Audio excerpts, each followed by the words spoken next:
Welcome to the Screen Rock Podcast, the podcast where we discuss the weirdest and worst content that's been on our screens and indeed our minds. I'm here with Jake Farrell. A new year. 2024. For the Screen Rock boys and, I suppose, for the world at large, but more importantly for us. Yeah. Let's be honest, we're recording this in December. But how are you? How was my Christmas? Yeah, let's predict. Let's predict. How do you think your Christmas will have gone? I think about 4 o'clock, probably some kind of row. Probably my dad would have said something belligerent about a Premier League footballer. My brother would have taken him up on it. He may or may not have called. Your brother's a lot younger than you, isn't he? My brother's a member of the Blue-haired Wokarati. Yeah. That is, he's got very progressive views. He makes Lenin look like Margaret Thatcher, this kid. Unbelievable. Are you finding that as you get older, were you previously having the same kind of philosophical and ethical battles with your dad when you were his age? Yeah. And have you joined your dad's side now? Yeah, I think I'm probably more aligned with my dad now, funnily. You're just sat there at the Christmas dinner table and be like, he's a bit fucking much, isn't he, Dad?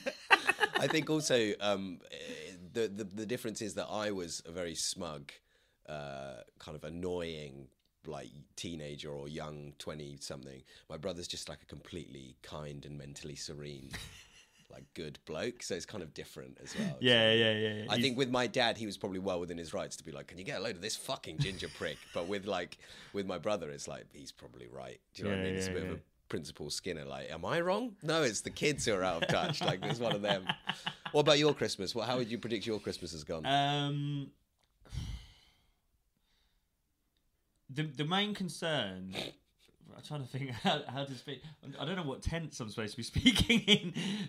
Basically, I'm going to be drunk. I'm cooking for 10 people. Yes. And you've already had a knife accident recently, of course. Well, yeah, that's my main concern. My lovely fiance got me some Japanese cooking knives. You can see I'm missing a fingernail. Yep. I've taken one of them off already. That's how well that went. Yeah. On Christmas Day, I'm going to be like, we're doing a few rounds at the pub next to us before I come home and cook for 10 people. So I don't know.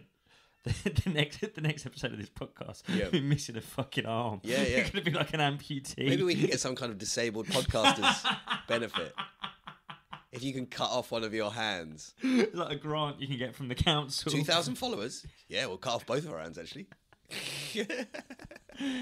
Where do we sign? My main concern is that New Year's. What's your New Year's? Yeah, let's make some predictions about New Year's. What's your New Year's Eve? Me and the missus are going to a hotel in the New Forest for New Year's. My prediction for that are I get grouchy about the amount of wine she's putting on the room service at about 7 o'clock.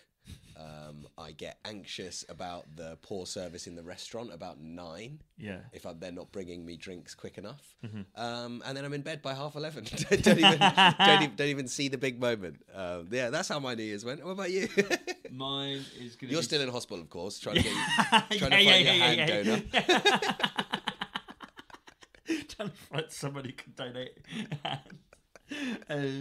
Well, I'm at the warehouse. I'm at my bar in Tottenham. Right. So I mean, just off my nut on all sorts. Losing of a hand for different reasons in Tottenham. Yeah.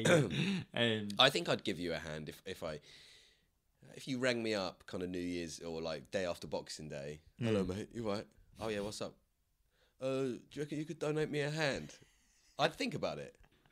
I would think about it. I don't think Emma would be best pleased. But I'm not into like a kind of manual labour line of work. I don't need it. I can make spreadsheets with one hand. It'll be all right. Do you know what? I have actually been without the hand for... Well, I've been without... without the hand. It's fucking amputees watching. It's like, no, you haven't! I was without...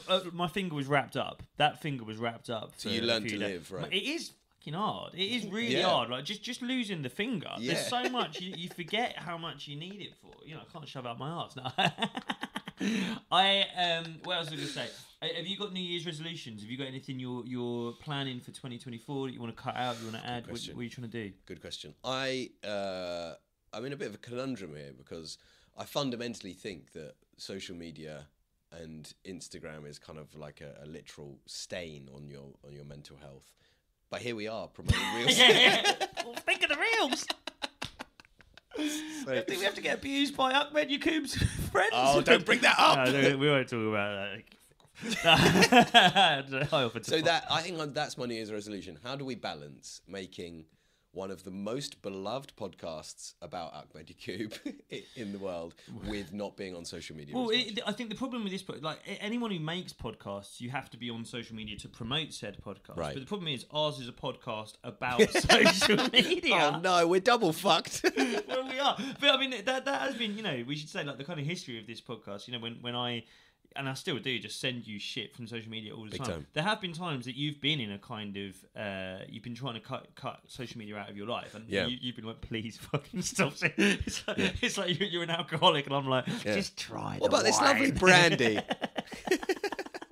So are you going to try and curb the social media? Well, not curb. I just think finding a way to use it, like, because at the moment I am in a bit of a George Best scenario where I'm either off the wagon or I'm like at 11 o'clock at night scrolling through Ahmed Yaqub's reels from 2019. So it's trying to find a good middle way if it's possible. What's your screen time numbers? What do you hit? I don't have an iPhone, so I don't actually get the horrible report. But I mean, I'm really glad that I don't. I wouldn't even. Do you know mine? I don't think mine are too. I've told mine before. I've told mine to people before, and people have gone, "That's not too bad." So I'm about 4 hours a day, and people say that's not too bad. Bearing in mind, a lot of that is it's your job. To be fair. Yeah. There is like necessity involved. What's depressing is if I go and stay in hotels to do work away, or like Alana goes away, it's like 10. Yeah. It's just non-stop. It's just if I'm awake. It's a real kind of Ebenezer Scrooge window into the future, isn't it? It's like as and when we get divorced. That screen time is going through the roof, baby. I've tried before. Something I tried. Someone told me to, if you want to cut down your social media, people have said to me, put your phone on black and white mode. Okay. That's apparently because a lot of what app developers use is colours to kind of chimp brain you. Yeah, chimp brain you and get you addicted to it. So if you go to black and white, it was Ahir Shah, right? He told me try going black and white on your phone. You won't want to use it as much. It confused and befuddled me so much that I walked into moving traffic. I was in central London. I was sort of near Regent Street, and I remember I walked out of I was in W1, the BBC building. I walked out trying this thing that Ahir just told me. I was like, right, and I remember being like, what the fuck? Where were I? And I just hear, I nearly died. The colours are helpful on Google Maps, aren't they? Were you mapping at the time? What were you doing? You were trying to get somewhere? No. I knew. It was only Regent Street. I don't know what I was trying to do. I was trying to look at Instagram. How can I watch these Arsenal highlights in black and white? I was just so thrown by it. I was just like, what? Jacob Hawley died doing what he loved. outside the BBC building, having been turned down. I want to put me special on BBC Two. Who are you? Get out. I haven't really got a New Year's resolution. I haven't really. I think you get older and you go, just fucking Joe. I think it's always worth doing a little health kick. I agree. I did a good one over the summer. Before I went to Ibiza, I did a proper. Do you remember I did like a 4-week weight loss thing? I lost like 4 or 5 kilos. Yeah, I do remember getting a lot of shirtless pictures at that time. Yeah. Really were. I mean, there's no secret. I think I remember you saying you were using me or our group to hold yourself accountable. Yeah. But none of us cared, so you ended up just sending us loads of pictures of yourself. You looked fantastic, by the way.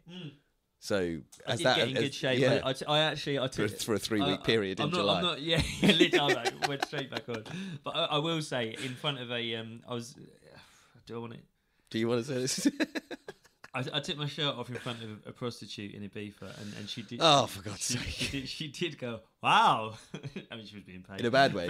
Well, no. In a good way. She'd be like, oh wow, but I mean, she was being paid. So yeah. Can't take it seriously. She was trying to stop you walking into traffic at the time. Now, how long have we done? Okay, we'll save that for the next. Right. 2 things. First, Dents. Would you mind? Please. Your New Year's resolution, rotters, should be to get your hairlines back. I see you. We all look as bad as each other. This is helping. 4 sprays twice a day. I've noticed less hairs coming out in the shower. How do I look? Exactly. I spoke to the guys at Dens a few weeks ago, and I was like, I'll show you the clips. Jake always laughs at me, and they go, it's a Scottish guy, he's like, you won't be laughing when you regrow your fringe. I was like, oh, fucking hold you to that, mate. Is that a contract? Anyway, big up Dens. Other thing that I should start shouting about, I'm on tour starting in February, starting in Maidenhead, going all around the country. Big show in London at the end of it. Jake's coming with me. I'll be there for a lot of it, as much as I can afford, to be honest with you. If you guys buy tickets, he comes in the car. There you go. So come see me live. It'll be good. Right, should we get into what we're doing this week? Let's do it. This guy we're talking about this week, I honestly think he's one of like the last few years' biggest come-ups. 100%. Do you know what I mean? I honestly think he's in the same category as kind of a Big John. Big time. I think as many people watch this guy, and the space he occupies, I wish I could grab my missus and ask her this. She wouldn't. I think he is. You know how back in like the noughties they would do like weirdest crush. Yeah. I think this guy's he's high up there. on the list, and I think he's deeply evil. Yes, I agree with both of those things. Yeah. I'm excited to talk about him. All right, this week we are discussing Thomas Straker. Straker. But Tuck in.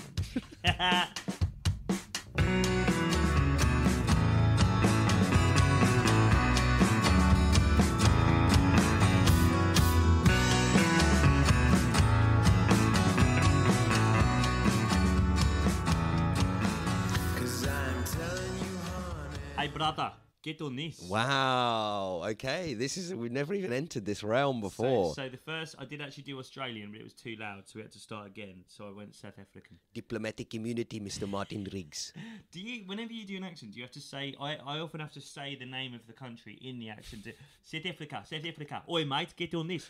Get on this. So this week, Thomas Straker. Yes. The butter guy, the posh chef.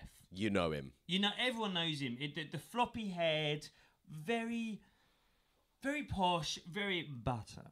Nice dish. Yeah. Cooking. Yeah. Posh people often come across as seedy like that, don't they? Yeah.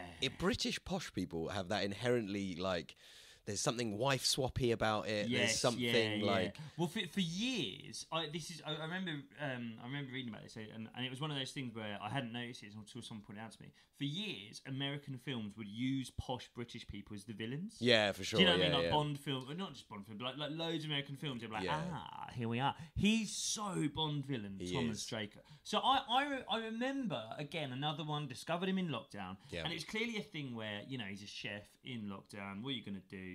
Film yourself cooking some stuff at home. But I remember it just going nuts. It went mental. He was everywhere. He was everywhere. Yeah. And the funny thing was, and it took. I think the thing is we're all so used to watching food videos now, right? And we've discussed some kind of food content creators on here before. Mm-hmm. This is, I mean, we did Burrito Monster. El Burrito Monster, shout out Ollie. He's a subscriber, a legend, and a listener. What I quite like with El Burrito Monster is he is actually showing you how to make it. Yeah. Like, it is, we've told you already, Ollie, you're straying into unknown territory, mate. There aren't many people pulling out the swords. Mental health-wise, yeah. No, I mean, like no one can actually do, because it's as we spoke about, he's like pornography. Ollie, he's gone to a dark realm where no one can actually reenact the stuff that Ollie does. I'm not making a lamb shoulder on a Tuesday. But he does, if you wanted to. If you were so inclined, you could follow along. You could follow along. Yeah. It took me a while after, like, Straker's ones, again, to go with what we said about him being a bit Bond villainy, they're almost hypnotic. Yeah. There's something, you're just, oh, wow. You do feel like he's tapped into kind of part of the lizard brain with it. Yeah. And so much of it is about the aesthetic of it. Because I feel like we'll talk about it in a minute, but a lot of it looks nice, but I can't imagine that much olive oil tastes good. Do you know what I mean? Well, so there's definitely that. It doesn't actually taste good. And you're right, it's like he's doing that thing we spoke about before where if you were to actually do it, it wouldn't necessarily be nice. Yeah. It's just he's doing stuff that looks and sounds good. I think sound is a big thing with him. Yeah. But also, you couldn't follow them if you wanted to. No. He's not. I mean, the first one you kind of could, but the first one we're going to talk about is quite an early one of his. Yeah. We'll go into it afterwards. We're like, it's so kind of quickly cut. Yeah. And he doesn't tell you anything. No. He's not telling you how to make it, really. And I think that's really important, a really astute point, because I think part of it is the character of him. It's like the aesthetic of the way the video looks, but it's also the character, which is like, I'm this really clever, good chef. You'd love to be like me, but I've got the secrets to all this stuff, and I'm not going to share it with you. That's it. And that's the trick, Yeah. I think, is you think he's telling you how to make his stuff.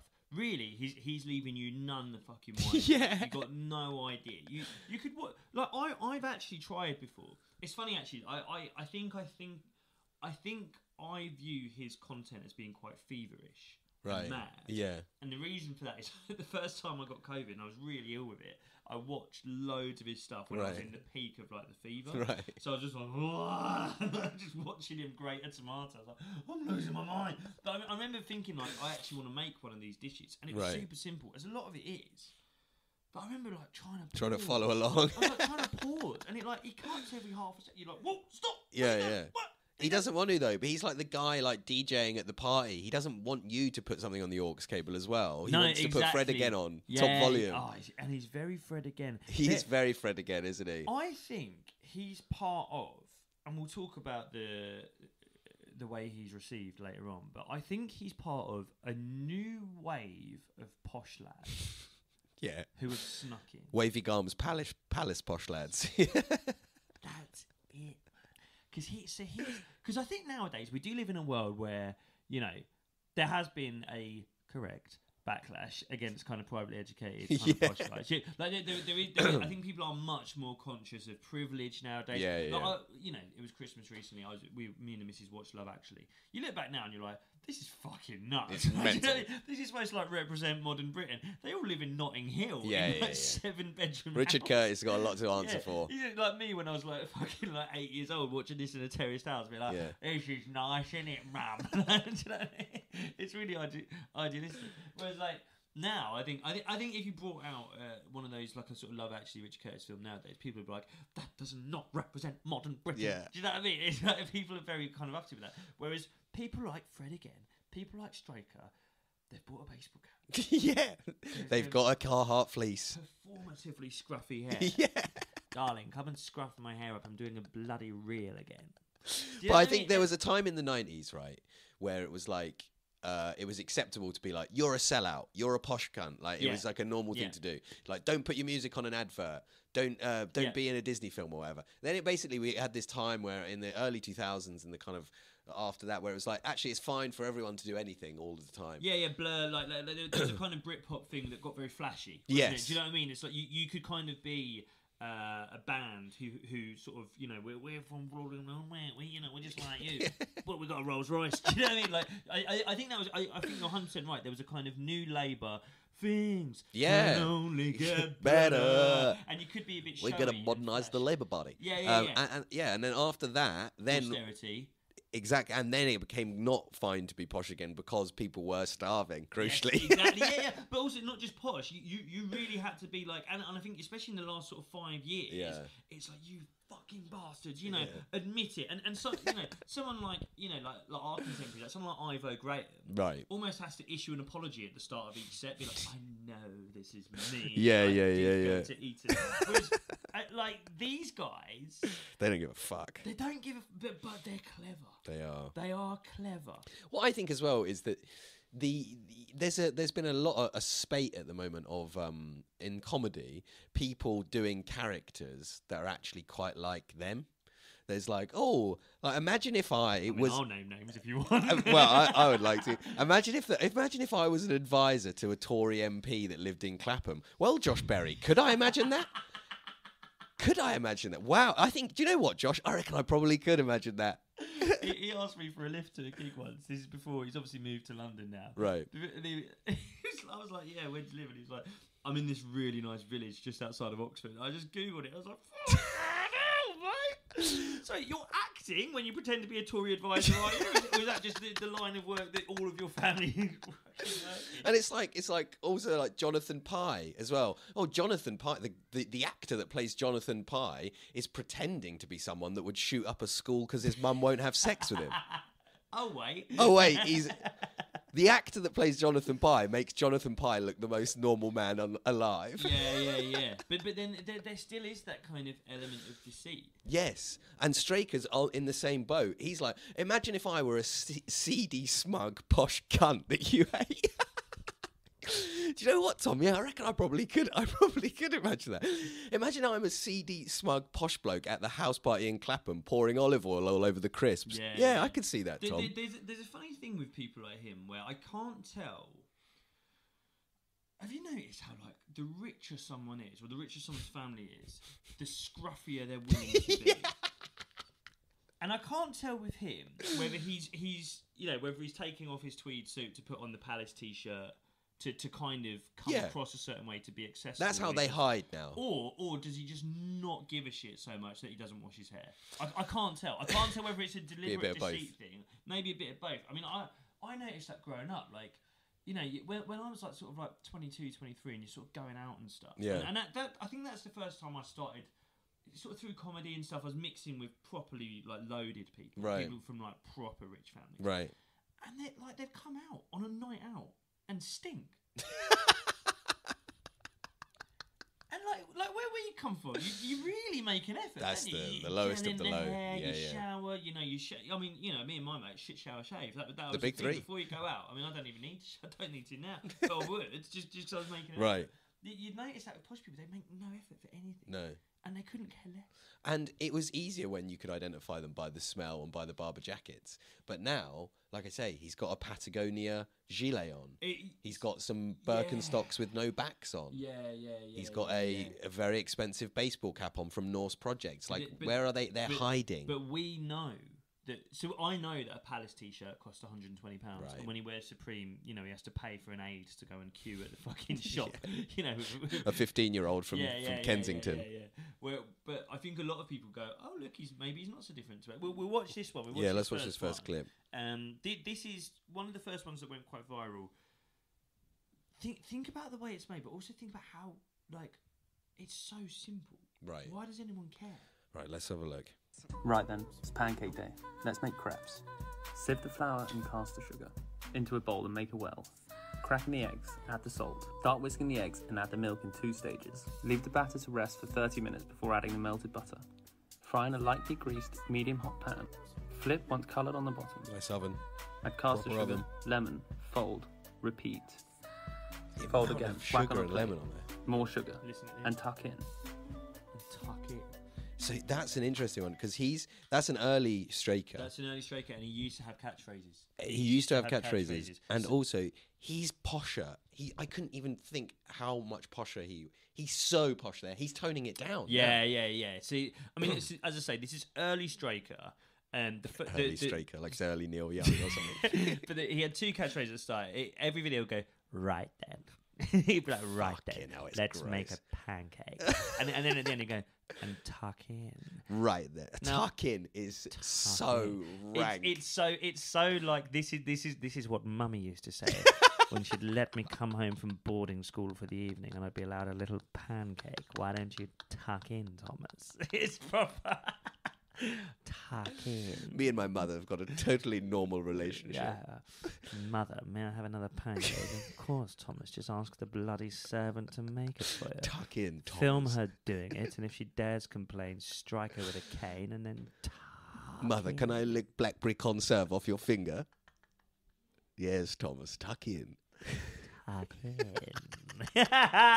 Now, okay, few things. First of all, I think women are genuinely aroused by this man. Yeah. I think there's a slightly evil thing where they go, his mother, most of all. His mum fancies it. But again, catchphrase. But it's bollocks. Like, okay, everyone knows how to make a pancake. Yeah. No one needs to see how he makes a pancake. His pancake doesn't even look that good. Yeah, you chop a bit of your finger off, you put it in there like you do. That's how you do it. But mate, the recipe isn't that good. The thing he makes isn't that good.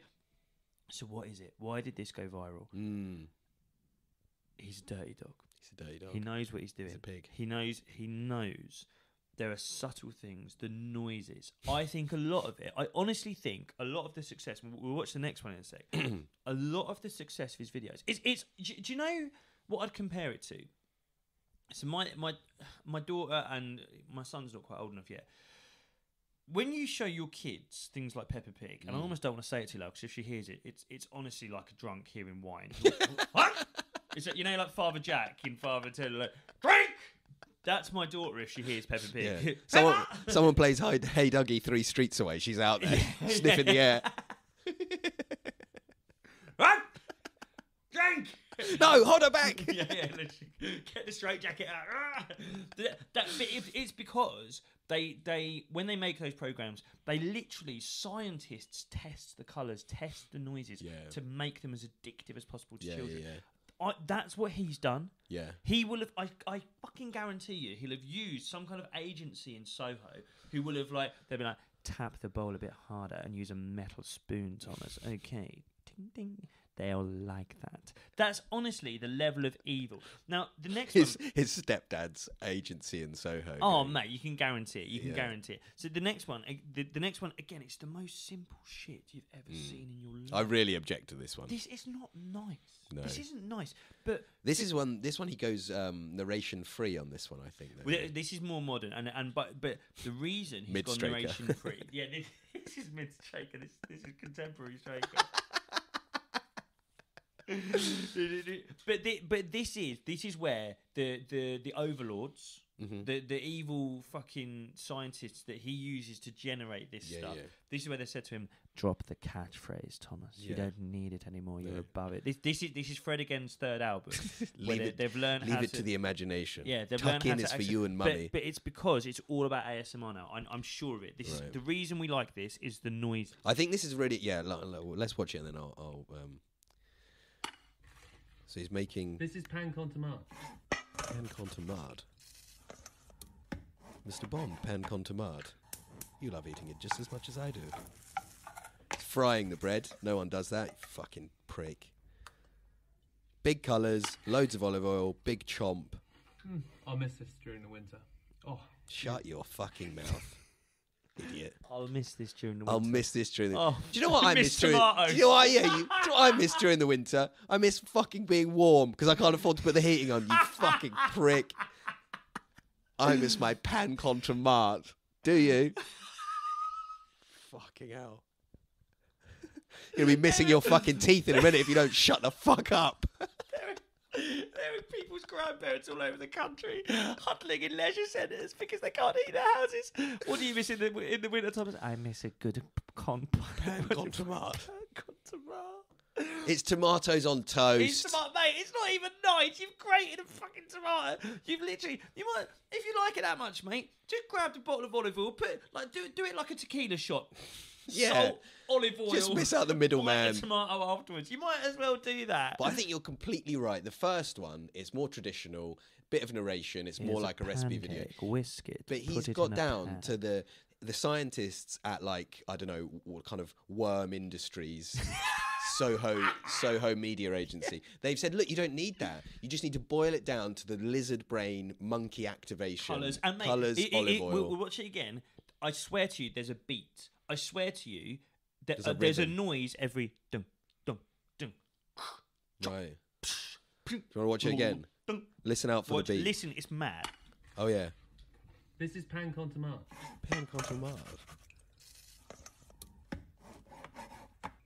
Oh, you're right. There's like a cadence to it. Why is he using tweezers? You fucking... Do you want me to tell you? I can tell you why he's using tweezers, because they make a noise against the pan. No, no one else. You wouldn't want to mess your pan up because you'd use like a silicone or a wooden thing. It's because it makes the noise. Did you notice that? How literally there's a beat. Dum, I reckon if you played that backwards, that like matches up exactly with Fred again's entire album. Or it's like, I adore you. Do you remember? I can't remember. Is it the Beatles where there's like mad conspiracists who are like, if you play it backwards, they're like singing like devil worshipping stuff. It's hitting him in the back. Okay. Mate, that's fact. Buy more olive oil. Yeah. Buy more Spanish olive oil. Fuck Philippe Berrier. Go to Straker.com. Buy my bloody butter. It's so, but it's like you say, the colours, bright red tomato. Who the fuck eats that? Yeah. If you went, like, it doesn't matter how rich, how poor. If you went around your mate's house and your mate had gone, come around for a bit of breakfast, mate. Yeah, what are we doing? I'm gonna grate a tomato. Also, I think pan con tomate literally means bread and tomato. Pan, I think, is Spanish for bread. Yeah. Just call it fucking tomatoes. Tomatoes on toast. You shit off. Tit. Also, he's I thought he was kind of new breed posh, where his like 4-bed flat was in kind of London Fields or Hackney. Do you know what I mean? But he's old school posh. West. West. Notting Hill. Notting Hill. The restaurant is West, I believe. Yeah. So I mean, to give a bit of context. So obviously, this guy, he made these videos that went massively viral, huge following on Instagram and TikTok, and then he used that to kind of launch his restaurant called and Strakers. a load of kind of food products as well. But yeah, this restaurant. Yeah, well, so it started with the restaurant, and now he does products. And we'll move on in a moment to the butter. He's made butter, but as you say, he is proper old school posh. I was reading bits about him the other day. I'm 99% sure his mum owns a farm. Right. And actually the next video kind of hints at his background a little bit. His flat in Chelsea, you can kind of see in some of the videos, it's nuts because it's like he's clearly had this built like a functioning kind of like work kitchen. Right. You know, like how flats have got a kitchenette. You've got your living room, and then you've got like a sort of kitchen in the kind of living room almost. Yeah. That's where he's got, except it's like a functioning kind of like industrial, kitchen. Yeah. In the living room. Yeah, and I think this is all to say, like, he is the kind of posh where it sounds like his voice is so posh. It's like, is he posh or has he been in a severe car crash? Like, it's like, is he okay or is there a part of his brain that's not quite functioning properly? He's like House of Lords posh. Yeah. He's and like so obviously, you know, naturally the growth of the influencer. What do? How do you earn from this following? You start varying up the content a little bit, and in this next video, he kind of hints like the posh people that I really fear. And I fear most of them for different reasons. The ones I really fear are the ones who are deeply rural. You know? Herefordshire. Yeah. Those guys. The ones who like if your parents own a house in London, you're pretty fucking scary to me. Because you're capable of all sorts. Yeah. You know, you got no fear. No. If your family own land, that's terrifying. If they own farmland, if they own, you know, like bits of the countryside.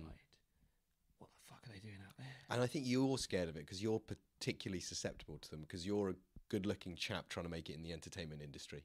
Right. Next thing you know, you're in Herefordshire with Straker's mummy, and you're being asked to tuck in. You're trying to get the Arsenal videos pushed out through Worm Industries.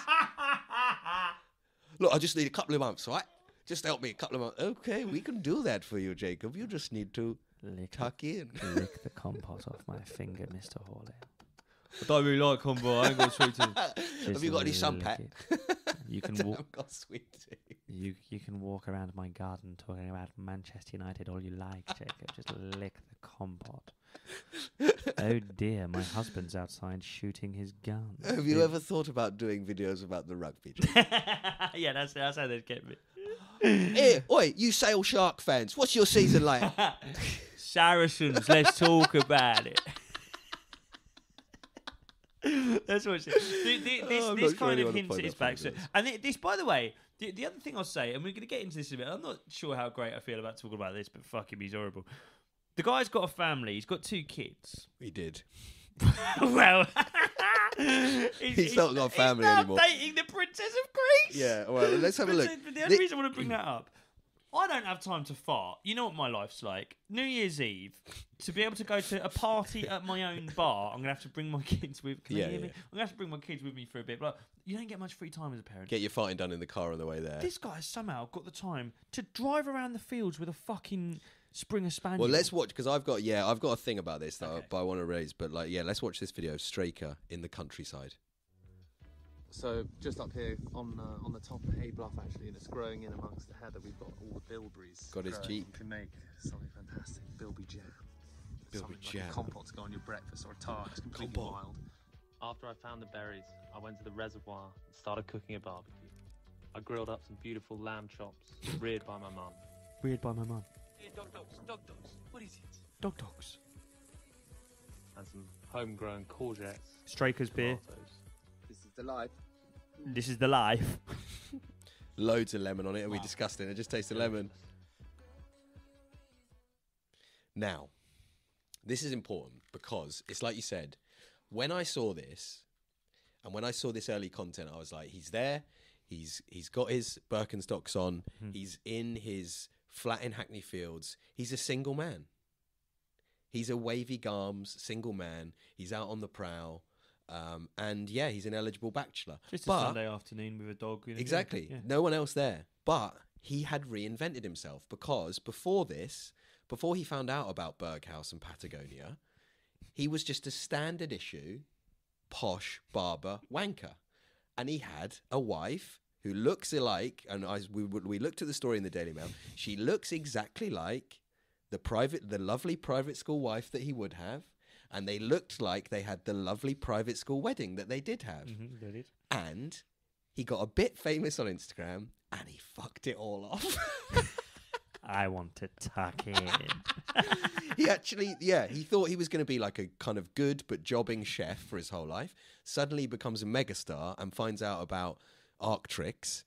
And he just sacked his family off. It's insane. He did. I like as I say earlier. I suspect he was getting a lot of female attention because that he was encouraging by the nature of his videos as a kind of alternative sex symbol and lifestyle person. As we say, in the 90s, he would have been like Heat Magazine's strangest sex icon of 2023. It's Thomas Straker. But he knows what he's doing. Like he does know. He makes himself attractive. He puts up videos.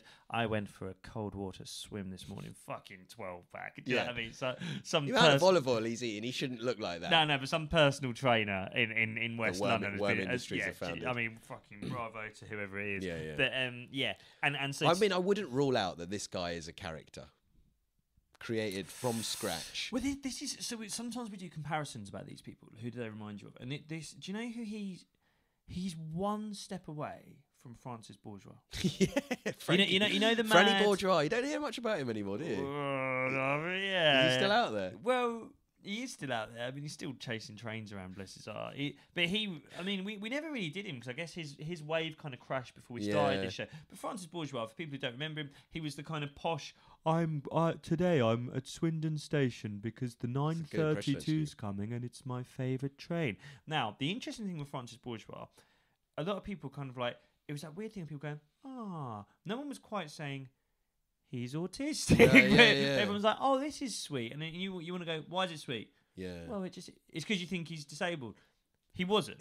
Now, and he got a lot of like high fashion attention, didn't he? Well, I think he fucking caught it. Right. Because people unearthed videos of him from a few years ago, Francis Bourgeois, pictures of him from his like Facebook and stuff, where like he's got like a skin fade and he's wearing like a Montclair jacket and he's clearly some kind of like, high snobiety kind of, what's the other like what's the other sort of cool trainer website like Hype Beast kind of. Do you know what I mean? He's that kind of guy.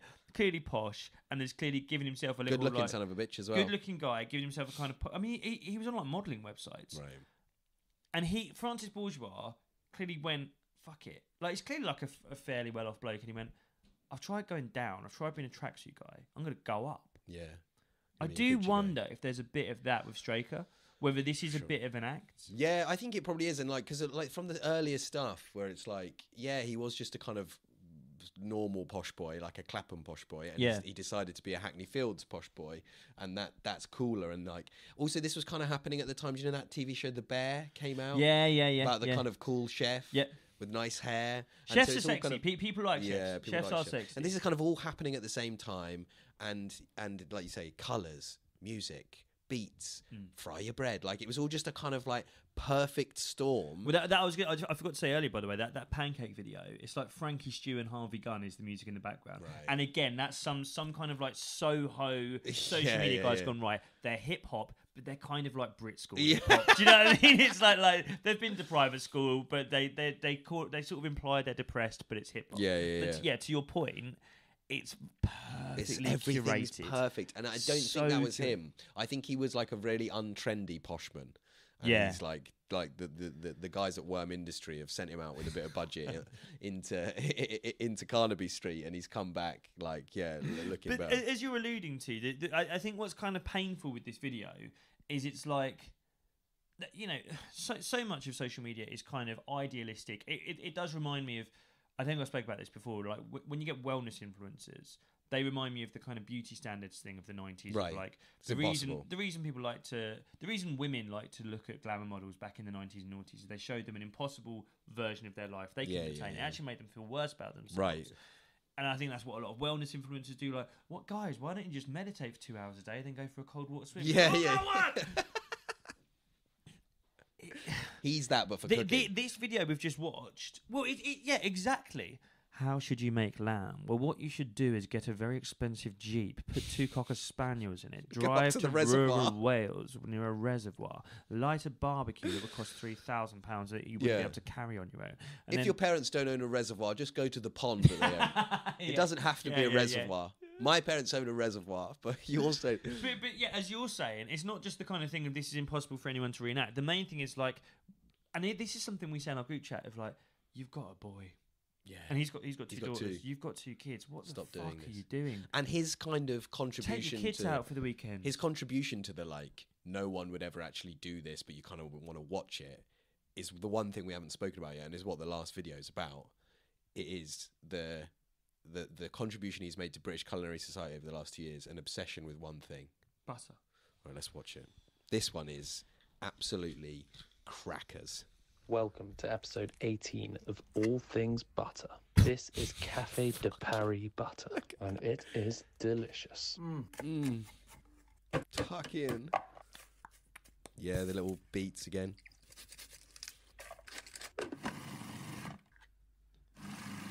He's just sucking fingers. Sucking fingers. Yeah. That's a £30 steak that is as well. So then. But what they do, it's strangely cyclical. It sort of ends halfway through the cooking. You could just keep watching that over and over again. Yeah, they've made it so that because if you were to watch that again, the last beat of the video is just before the one at the start of it. Yeah. So it literally works in a loop, just over and over. I mean, the start of that video, he's eating a lump of steak with that much butter on it. What the fucking hell are you doing? 2 tablespoons of butter. But people have now been like, that's normal, that's good. Do you know what I mean? Butter? Yeah, right. What the fuck? It's on steak. That much butter. And he does the little thing. We watched Coach Carnivore Cam. Yes. Butter steak. He and did we went, steak. That's nuts. At least he applied a thin spread. This guy's put a fucking lump. Butter. Café de Paris butter, by the way. Jesus Christ. You die. But his thing that he's most known for is the little spoon thing at the start, right? Where he makes the little like kind of It's like I can't do it without making the weird noise. But yeah, exactly. Like almost like the ice cream, like a kind of ice cream scoop. And it's like how that little creativity is needed. People are like, oh yeah, he does the spoon thing. It's like, well, that's it. That's 2 million followers. It's like, no, that's it. That's it. I mean, we should say that sort of the cafe butter. That's from a series he did of like All Things Butter, and it was nuts, man. The stuff he was putting, roasted chicken skin butter, first one of the series. Chicken skin in butter. There was, mate, it did all sorts. There was spicy butter, there was curried butter, ginger butter, coriander butter. And then he'd make a dish. That got a bit skeptic there. Yeah. Ginger butter. That's not me. Genuinely, and then he'd make these dishes of like nice food with just a fucking lump of butter on them. Do you think there's something about like the decadence of that in comparison with people's normal boring lives? Of course. I mean, as you kind of implied with £30 steak, that meal would cost 70 quid. Yeah. The prep, just making the butter would take an hour. Whose fucking life does this inform? You know, should we try and get a table at Straker's in Notting Hill? So this is we should talk about this now. So I guess what we've documented in this episode is kind of the rise and fall of Straker. Yeah, it's like a real social media celebrity story. Yeah, it is, because he has kind of hit the rocks. We implied earlier about, why you're driving around with a load of Springer Spaniels. Where's your kids? Yeah. Take your kids to a soft play. It's not his weekend. That side of his life has gone to shit. Yeah. I mean, we're not. None of us take joy in this because it's horrible. There's a news article. It is the Daily Mail. There's a news article where basically his wife has kicked him out. He's had an affair. He's had an affair, not just an affair. According to the Daily Mail, allegedly. He's had an affair with the Princess of Greece. Yeah, good work if you can get it, yeah. I didn't even know Greece had a princess. I thought they had to sell her back to Germany to pay off their debt. He's having an affair with the Princess of Greece. Yeah. It's like something out of a story that I'd read my daughter. And the princess left the castle for an Instagram chef, right? For the Butter King. So that's gone. The restaurant gets loads of bad reviews. Does it? Yeah, because it's crap. Because it's absolute fucking arse. It's so expensive. Right. A lot of what he does is flatbreads covered in. Have a guess? Is it butter? Butter. Right? Tuck in. The main tuck it in. His mum's just there with her finger out. You have to queue up to lick mummy's finger. It's like, That's their signature dish. He gets to lick blackberry compote off his mum's toes. And he watches him while you do it. And on the way out, if you tip 30 quid, you get to kiss mummy. With tongues. You read the reviews, it's horrendous. There's people going, I went in thinking this guy was pretty good. He walks around the restaurant like fucking Salt Bay, right? And most of what you get a flatbread with mussels on it and about half a pound of butter. And it costs about 70 quid for a course. And you get 20% off your bill if you message his ex-wife on Instagram and ask the kids to ring him at Christmas when he's living in the travel tavern. Jesus Christ.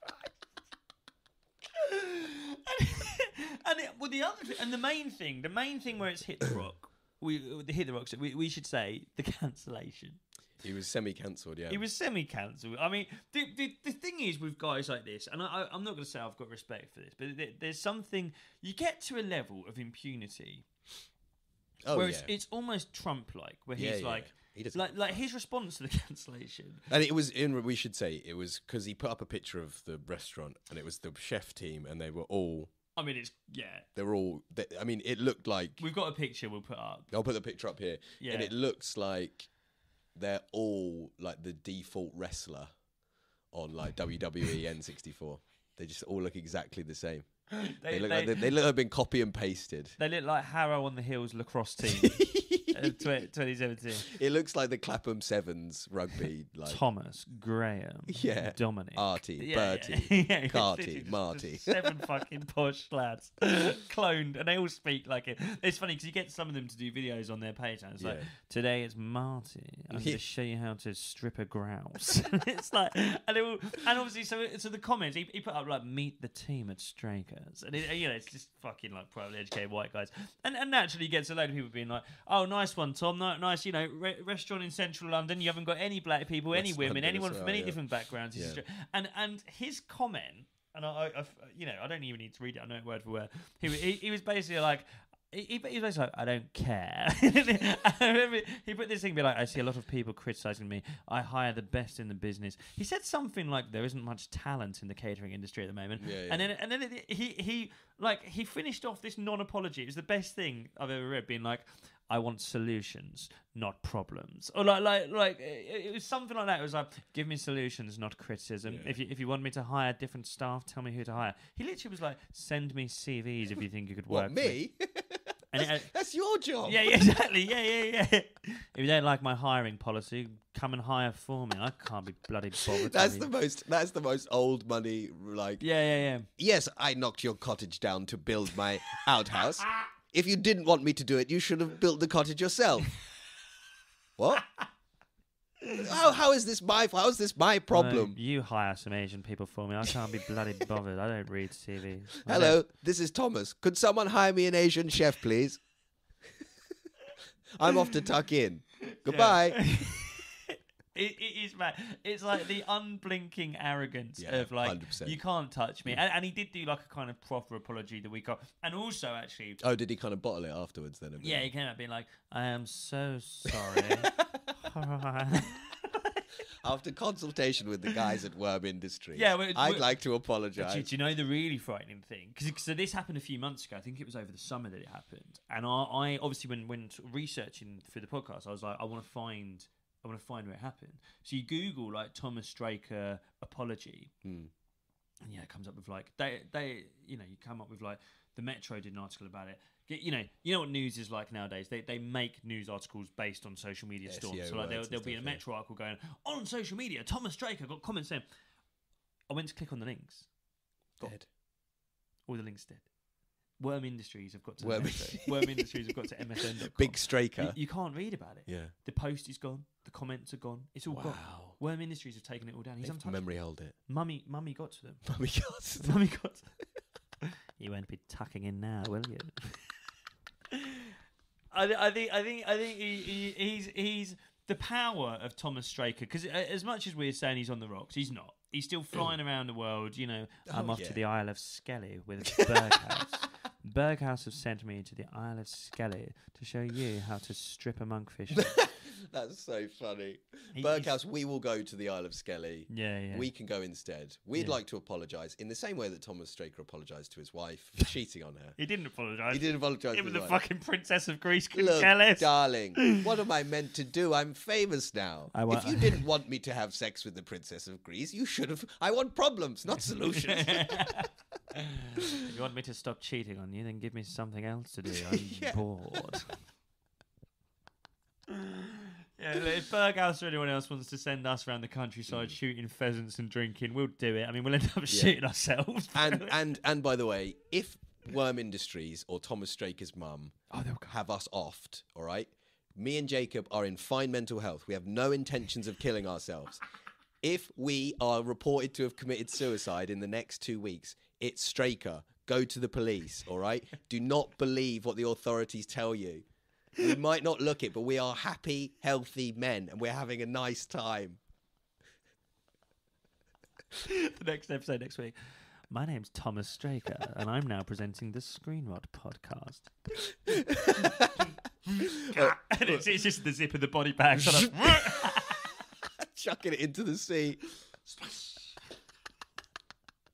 Let's call it a day, though. Lovely stuff. Thank you for watching Rotters. Thank you for enjoying. Share it with people if you liked it. Please subscribe. See you next week. Tuck in.